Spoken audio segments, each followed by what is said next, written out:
कहानी शुरू होते ही हम लोग एक लड़के को देखते हैं जिसका नाम सैम होता है, जो कि अपने कॉलीग के साथ पिकनिक पर जा रहा होता है और उसके कॉलीग में से उसके कुछ फ्रेंड्स भी होते हैं और सैम की बेस्ट फ्रेंड मॉली भी वहाँ पर होती है। और थोड़ी देर पहले ही किसी बात को लेकर के दोनों के बीच में काफी आर्गुमेंट होता है। वह लोग एक बस में जा रहे थे और बस में एक वीडियो चल रही थी और तभी वही ट्रक हम लोगों को दिखाया जाता है जो कि हम लोगों ने सेकेंड पार्ट में देखा था। उसके बाद बस एक ब्रिज पर पहुंचती है जहां पर कंस्ट्रक्शन का काम भी चल रहा था, लेकिन ब्रिज पर आते ही सैम को बैड फीलिंग आने लगती है और उसे ऐसा लगता है कि कुछ गलत होने वाला है और वह सारी चीजों को डिस्कवर करने लगता है और उसके साथ कुछ अजीब इंसिडेंट्स होने लगते हैं। और तभी बस का ब्रेक लगता है और सैम के हाथों पर एक छोटा सा कट लग जाता है और तभी उस बस का रेडियो अपने आप ऑन हो जाता है। उस पर एक सॉन्ग चल रहा था, dust in the wind we all we are. यह एक क्लू रहता है, इसका मतलब रहता है कि वह लोग विंड की वजह से ही मरेंगे और वह कैसे मरेंगे, और जैसे ही वह ब्रिज कोलैप्स होगा वह इसमें सारे मारे जाएंगे और किसी को भी यह बात समझ में नहीं आती है सैम को छोड़ करके। और तभी ब्रिज कोलैप्स होने लगता है और सब लोग जल्दी से अपनी जान बचा करके बस से बाहर आ जाते हैं, लेकिन सैम की फीमेल कॉलीग नहीं बच पाती है और वह मारी जाती है। सैम का एक कॉलीग बस में ही रह गया था और वह बस पानी में गिरने की वजह से वह मारा जाता है। वह सारे लोग अपनी जान बचा करके भाग रहे होते हैं और मॉली को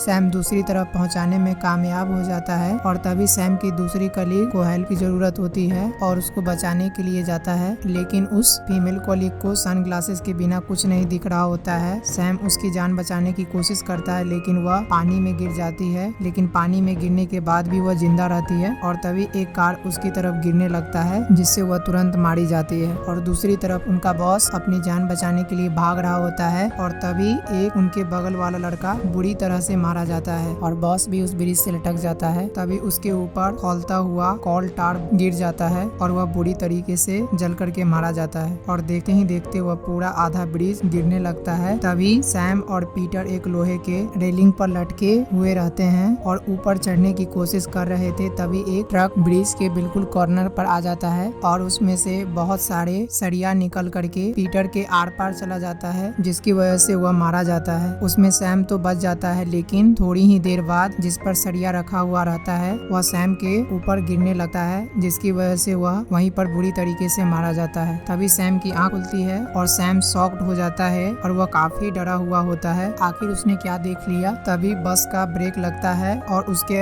अंगूठे पर कट लग जाता है और तभी अचानक से बस का म्यूजिक सिस्टम बजने लगता है और उस पर सेम सॉन्ग बज रहा होता है और उसको रियलाइज होता है कि उसने फ्यूचर देख लिया है और वह समझ जाता है कि हम सब इस ब्रिज कोलैप्स में मरने वाले हैं। और वह घबरा जाता है और सभी को बताने लगता है कि यह ब्रिज कोलैप्स होने वाली है और कोई भी उसके बात पर बिलीव करने को तैयार नहीं था। तब सैम अपनी बेस्ट फ्रेंड मॉली को लेकर के बस से निकल जाता है और उसके साथ सब लोगों को भी उतरना पड़ता है। और जैसे ही वह बस से उतरते हैं तो सैम की कही हुई बात सच होने लगती है, यानी वह ब्रिज टूटने लगता है, लेकिन सैम की वजह से वह सब लोग सेफ हो जाते हैं और वह लोग अपनी आंखों से उस ब्रिज को कोलैप्स होते हुए देखते हैं। और उन सब लोगों को सैम पर शक हो रहा था और उनके जहन में बहुत सारे सवाल उठ रहे थे क्योंकि उसने फ्यूचर जो बता दिया था, और इसीलिए एक एजेंट सैम को इन्वेस्टिगेशन करने के लिए ले जाता है और उस एजेंट को सैम पर डाउट था कि सैम कोई टेररिस्ट है और उनके पास सैम के खिलाफ कोई सबूत नहीं था, इसीलिए वह कुछ भी नहीं कर सकता था। और वह ब्रिज कोलैप्स होने का असली रीजन हाई विंड बताया जाता है और क्योंकि इसमें सैम का कोई कसूर नहीं था तो उसे छोड़ दिया जाता है। वह लोग बाकी लोगों के फ्यूनरल पर जाते हैं और वहाँ पर उन्हें बिल्ली मिलता है और वह कहता है कि डेथ को चीटिंग करना बिल्कुल भी पसंद नहीं है। और सैम एक शेफ भी था और जिस रेस्टोरेंट में वह काम कर रहा था उस ब्रांच को पेरिस वाले ब्रांच में शिफ्ट करने का कह रहे थे और इसी वजह से मॉली और सैम के बीच में बहस चल रही थी क्योंकि मॉली नहीं चाहती थी कि सैम पेरिस जाए। दूसरी तरफ पीटर की फ्रेंड अपने डेली वर्कआउट कर रही थी और पीटर ऑडियंस में बैठा हुआ उसे देख रहा था। पीटर की फ्रेंड अपने इस प्रैक्टिस को किसी गेम के तरह ही एंजॉय कर रही थी और प्रैक्टिस के दौरान हाई जंप करने वाले रॉड का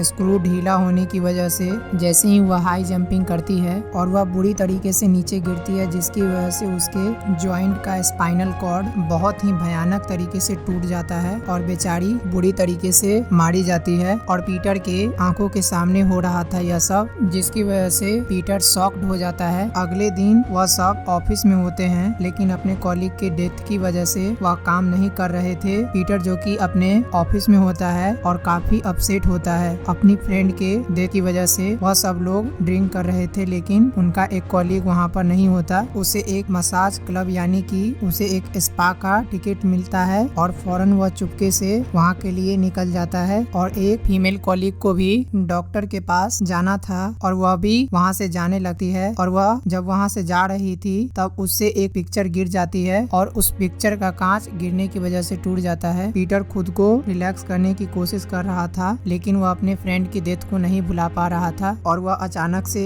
पैनिक हो जाता है। और उन सब के ऊपर उनका बॉस नजर रख रहा था और वह सारी रिपोर्ट एजेंट को दे रहा था। और वह कलीग जो स्पा में मसाज करवाने के लिए गया था, मसाज लेने के बाद उसका लास्ट स्टेप बचा है और वह लेडी उसको 30 मिनट के लिए सोने के लिए छोड़ देती है अकेला, और वह उसके पूरे शरीर में नीडल लगा करके वहाँ से चली जाती है। थोड़ी देर के बाद वहाँ पर पड़े हुए टॉवल में आग लग जाती है और वह चिल्लाने लगा है, लेकिन कोई भी वहाँ पर नहीं आता। फिर वह खुद ही उठने की कोशिश करता है, जिसकी वजह से उसका बैलेंस बिगड़ जाता है और वह जमीन पर गिर जाता है। और जैसे ही वह गिरता है उसके शरीर का सारा नीडल उसके शरीर में घुस जाता है और वहाँ पर रखा हुआ अल्कोहल का कैन भी नीचे गिर जाता है और वह उसी हालत में दरवाजे तक पहुँचता है। और तभी उसके मोबाइल पर रिंग होने लगती है और वाइब्रेशन की वजह से एक कैंडल नीचे गिर जाती है, जिससे उस पूरे कमरे में आग लग जाती है। लेकिन उस आग से उसे कोई नुकसान नहीं पहुंचता और वह वापस से बच जाता है। और वहाँ पर ऊपर रखा हुआ बुद्धा स्टैचू नीचे गिरता है और वह उसके सीधे सर पे जाके गिरता है और वह बेचारा बुरी तरह से मारा जाता है। और ऑफिस में सैम और मॉली एक साथ होते हैं और सैम मॉली को भी अपने साथ पेरिस चलने को कहता है और उन दोनों का दोबारा से पैचअप हो जाता है। और तभी पीटर वहाँ पर आता है और उसको उस कॉलीग के डेथ के बारे में बताता है जो कि उस स्पा में गया था। और वह लोग जल्दी से स्पा में जाते हैं और वहाँ पर उन्हें विलियम मिलता है और सैम को लगता है कि विलियम उनको फॉलो कर रहा है और वह उससे पूछ लेता है कि तुम हमें क्यों फॉलो कर रहे हो, जिस पर विलियम जवाब देता है कि मेरा तो काम ही ऐसा है, जहाँ पर डेथ होती है मुझे वहाँ पर जाना ही पड़ता है। तब सैम विलियम से पूछता है कि उनके साथ यह सब क्या चल रहा है। तब विलियम उन्हें डेथ के प्लान के बारे में बताता है और वह सारा कुछ बताता है जो कि हम लोगों ने पिछले चारों पार्टों में देखते आए हैं। अब वह लोग सारी बात समझ जाते हैं, लेकिन वह एक बात बहुत अच्छे से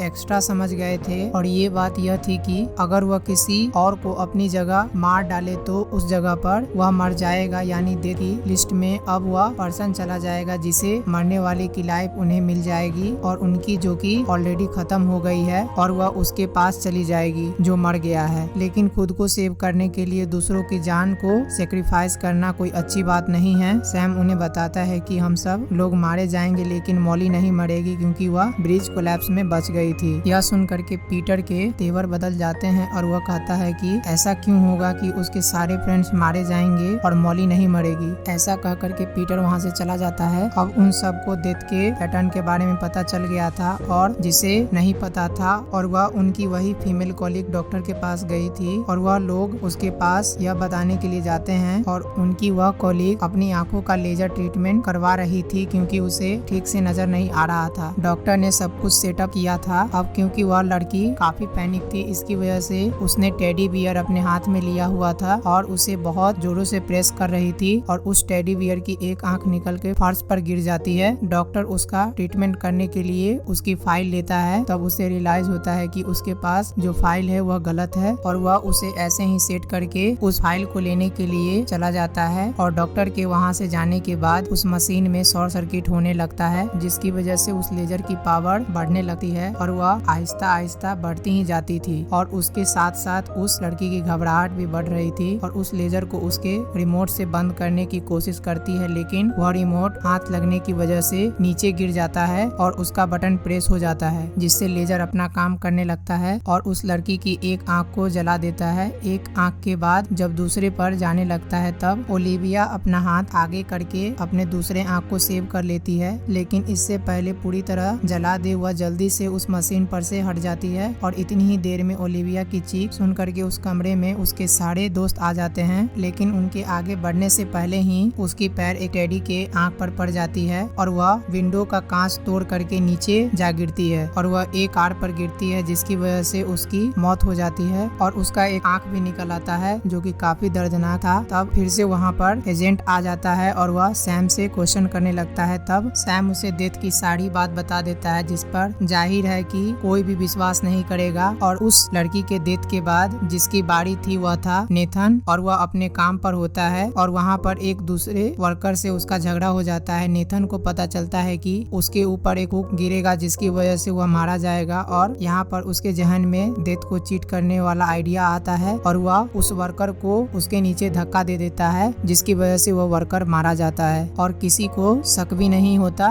बल्कि वह एक एक्सीडेंट लग रहा था। पीटर अपने बॉस को डेथ के बारे में बताता है, क्योंकि आखिर वह भी एक सर्वाइवर था, लेकिन उसका बॉस उसकी बातों पर बिलीव नहीं करता, बल्कि वह सब कुछ उस एजेंट को बता देता है। वह सब लोग मिलकर के नेथन के पास जाते हैं। वह अभी भी वहीं पर था जहाँ पर वह वर्कर मारा गया था। वहाँ पर पीटर नेथन से एक क्वेश्चन पूछता है कि यह वाकई में एक एक्सीडेंट था या फिर तुमने उसे मारा है ताकि तुम अपने डेथ को टाल सको। तब नेथन सच बोलता है कि उसी ने उस वर्कर को मारा है, और वह सोचता है कि अगर यह बात सच है तो अगली बारी उसके बॉस की है। तभी उसका बॉस वहाँ पर आ जाता है और उनके बॉस के वहाँ आते ही एक रिंच उसके सर में घुस जाता है, जिससे वह भी वहीं पर मारा जाता है। यहाँ पर उनकी थ्योरी सच हो जाती है कि खुद को सेव करने के लिए दूसरों को सेक्रीफाइस किया जा सकता है। और रात को सैम और मॉली डिनर पर होते हैं और उन दोनों के अलावा वहाँ पर कोई और भी होता है, और वह था एजेंट जो उन पर नजर रख रहा था। जब वह लोग डिनर कर रहे होते हैं तभी वहाँ पर पीटर आ जाता है, जो अजीब सा रिएक्ट करता है क्योंकि अगला नंबर उसी का था, और वह अब भी नेथन की तरह किसी को सेक्रीफाइस करके अपनी लाइफ को सेव करना चाहता था, लेकिन उसे कोई विक्टिम नहीं मिला था। क्योंकि सैम पीटर को यह कह देता है कि मॉली नहीं मरेगी, इसीलिए पीटर सोचता है कि मॉली से अच्छा विक्टिम उसको कोई और नहीं मिलेगा, और वह मॉली को मारने के लिए अपने साथ गन भी लेकर के आया था। वह उस गन से मॉली को शूट करने वाला होता है कि तभी सैम उसको बचा लेता है। गन की आवाज सुन करके एजेंट भी अंदर आ जाता है। सैम और मॉली पीटर से बच करके किचन में चले जाते हैं और पीटर उनके पीछे वहाँ पर भी आ जाता है। पीटर सैम पर अटैक करके बेहोश कर देता है और उसके बाद मॉली को ढूंढने लगता है। पीटर सैम को इसलिए नहीं मारता क्योंकि उसे मारने का उसे कोई भी फायदा नहीं था, क्योंकि अगला नंबर सैम का ही था। मॉली पीटर से बच करके छुपी हुई थी। तभी वहाँ पर वह एजेंट भी आ जाता है। एजेंट को यह सोचने का मौका ही नहीं देता और उस एजेंट को पीटर गोली मार देता है। अब पीटर बच सकता था क्योंकि उसने एजेंट को जो मार दिया था। वह क्योंकि अपने फ्रेंड की डेथ की वजह से, लेकिन इससे पहले कि वो मॉली को मार सका, सैम ही उसको जान से मार देता है। यहाँ पर समझने वाली बात है कि पीटर के पास एजेंट की लाइफ थी, अब क्योंकि पीटर सेव है तो इसीलिए सैम उसको मार देता है। तो अब यहाँ पर पीटर की लाइफ सैम को मिल चुकी है, इसीलिए अब सैम नहीं मरेगा। उसके बाद वो दोनों खुश हो जाते हैं कि वह